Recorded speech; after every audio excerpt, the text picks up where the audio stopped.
দর্শক, আগামী 12 তারিখ ত্রয়োদশ জাতীয় সংসদ নির্বাচনে ঢাকার 6 আসনের মানুষের কি ভাবনা, তারা কাকে ভোট দেবেন এবং সেই সাথে গণভোটে আসলে কোন অপশন তারা বেছে নেবেন সে বিষয়ে জানবো তাদের কাছ থেকে। চলুন জেনে নেওয়া যাক তাদের মতামত। আসলে কাকে ভোট দিবেন এবং 6 নং যে আসনটা রয়েছে, 6 আসনটা কাকে আপনারা ভোট দেবেন? আসসালামু আলাইকুম। আমাদের এখানে তো 1990 সন থেকে আল্লাহর রহমতে বীর মুক্তিযোদ্ধা সাদেক হোসেন খোকা ভাই ছিল। এখানে ফ্যাসিক হাসিনাও নির্বাচন করছে এখানে। সেও সেই সময় 24,425 ভোটে ফেল করছিল। এই যুগে কোনোদিন এই এলাকা থেকে বিএনপি ছাড়া অন্য কোনো দল আসে নাই, কোনো দিনই অন্য কোনো দল আসে নাই। এখানে মেয়র হানি সাইদ খোকন দাঁড়াইছে আমাদের এলাকারই পাশের এলাকা, উনিও দাঁড়াইছে এখান থেকে, খোকা ভাইয়ের সাথে পারে নাই। আর এখন ইঞ্জিনিয়ার ইশরাক ভাই, যেহেতু খোকা ভাইয়ের উত্তরসূরি, অবশ্যই ভালো ছেলে হবে, ওনার চেয়ে ভালো হবে আমার মনে হয়, আমি জানি না, যেহেতু ইয়াং। আর এখানকার যে প্রতিশ্রুতি দেখতেছি যে ধানই বেশি, ধানই আল্লাহর মতো বেশি। গণভোট সম্পর্কে আপনার কি ধারণা, সেখানে হাত দিবেন না দিবেন? বিএনপি যারা করে ওরা তো ম্যাক্সিমামই হা দিবে, কেউ কেউ না দেবে, এটা যা যার একেবারে ব্যক্তিগত ব্যাপার, এটা প্রকাশ্যে অনেকে বলতেছে না। আপনি কিসে দেবেন? বলবো না। কাকে ভোট দিচ্ছেন? আমি ইনশাল্লাহ এবার জামাত ইসলামকে ভোট দেবো। গণভোট আছে, গণভোটে হ্যাঁ দেবো, হ্যাঁ দেবেন? হ্যাঁ হ্যাঁ পক্ষে থাকবো। ঠিক আছে, লাগবো। আপনি এবার কাকে ভোট দিবেন? আসলে কাকে ভোট দিচ্ছেন? আমরা এবার বেগম খালেদা জিয়াকে ভোট দেবো, তারেক জিয়ারে, ধানের শীষে। আসন আছে ইশাক ভাই। আর যে গণভোটে কি দিবেন?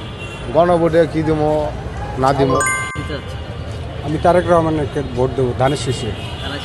এখানে আর কি দিবেন? হ্যাঁ ভোট দেবো। হ্যাঁ ভোট দিবেন, ঠিক আছে। আর এবারে যা ভোট হইতেছে ভাই, আগে স্বাধীন ছিলাম ভাই, এখন স্বাধীন নেই ভাই, এখন কিছু কম যায় না।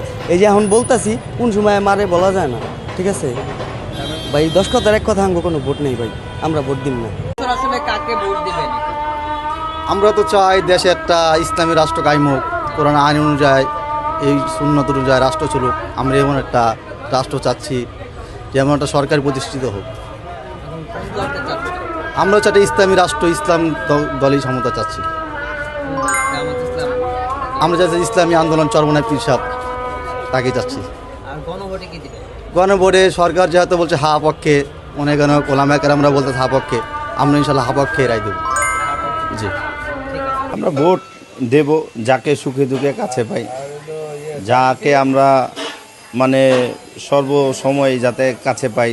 গণভোটে হ্যাঁ পক্ষে আছি, হ্যাঁ পক্ষে আছি। আমি গণভোটের পক্ষে, হার পক্ষে। ভোটে আমি আমার ব্যক্তিগতভাবে ইনশাল্লাহ জামাত ইসলামে সাপোর্ট করি। এই আর এই এলাকায় বিভিন্ন লোক বিভিন্ন দল করে আর কি, এলাকা সম্পর্কে অতটা অবগত নয়, তবে জামাত ইসলামের পক্ষে আমি। না, এখনও তো আমরা ডিসিশন আমরা নেই। এনে 4টা পার্টি আছে, জাতীয় পার্টি, বিএনপি, আর হলো আপনার ওই আমাদের ইসলামের এটা।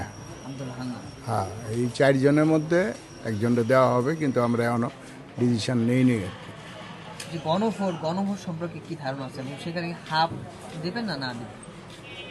গণভোটে তো হইলো হাতে দেবেন। হ্যাঁ, এই বছর তো সিদ্ধান্ত এনেছে, মনে করেন ওখানে গেলে বা সেন্টারে গেলে আমি এমন কোনো দল করি না যাতে আমার এই দলে দিতে হবে, বুঝলেন। আমি সেন্টারে যাব, বলবো যে এই জায়গায় দাও, তো আমি সেই জায়গায় দেবো ভোটটা। গণভোটে যদি নাই, আর আরও লোক আছে, যদি নাই দেয় আমিও নাই দেবো, এই হলো প্রশ্ন, বুঝছো। আমরা ধানের শীষের পক্ষে আছি, আমরা ধানের শীষকে ভোট দেব। আজকে একটা গণভোট হচ্ছে, গণভোটে কি দেবেন? হাতে দেবেন না? যেহেতু আমাদের তারেক রহমান সাহেব বলছে যে হ্যাঁ সংখ্যায় ভোট দেওয়ার জন্য, সেই হিসাবে আমরা হাতেই দিব আর কি। হাতে দেবেন? জি। কাকে ভোট দিতে চাচ্ছেন এবং বলেন? যে আমরা ভোট দিব, সরকার বলছে হাতে দেওয়ার জন্য। না, কাকে নির্বাচনে কাকে ভোট দেবেন? কোনকে? ধানের শীষ? এটা তো আমার গোপনীয়তা, এটা আপনাকে বললে তাহলে আমার কি হলো? এটা তো আমি নির্বাচনে কাকে ভোট দেবো এটা আমার নিজেরই মতামত। অবশ্যই এবার আমরা পরিবর্তন চাই, অবশ্যই পরিবর্তন চাই। আর হানা যেটা, এই হানাটা সরকার বলতেছে হাতে দিতে, আমরা হাতে দিব ঠিক আছে, নাটা কেন রাখছে? না না না রাখলে তো চলতো, নাটার তো আর প্রয়োজন ছিল না। সরকার যে জায়গায় বলতেছে হাঁ দাও হাঁ দাও, তাহলে ওই জায়গায় আমরা হাঁ দিব, আর না না রাখলে চলে। এটাই নির্বাচন আপনারা কাকে ভোট দিতে চাচ্ছেন? আমরা 1971 সালে মুক্তিযুদ্ধের সপক্ষের দলে ভোট দেব। আমরা স্বাধীনতা বিশ্বাস করি, 71 সাল বিশ্বাস করি।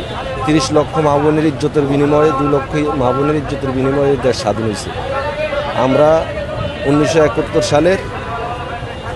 1971 সাল বিশ্বাস করি। আমরা মুক্তিযুদ্ধের সপক্ষের দলে ভোট দেব সোজা হিসাবে। মুক্তিযুদ্ধের সপক্ষ দল আসলে কোন দলকে বোঝাতে চাচ্ছেন? মুক্তিযুদ্ধের সপক্ষের দল আপনি স্বাভাবিকভাবে বুঝে নেন কোনটা। এটা তো- গণভোটে কি দিবেন? হ্যাঁ, গণভোটে কি দিবেন? হ্যাঁ দিবেন না না দিবেন? না এটা এটা এটা বলা যাবে না। গণভোটে বোঝা যাবে না। না।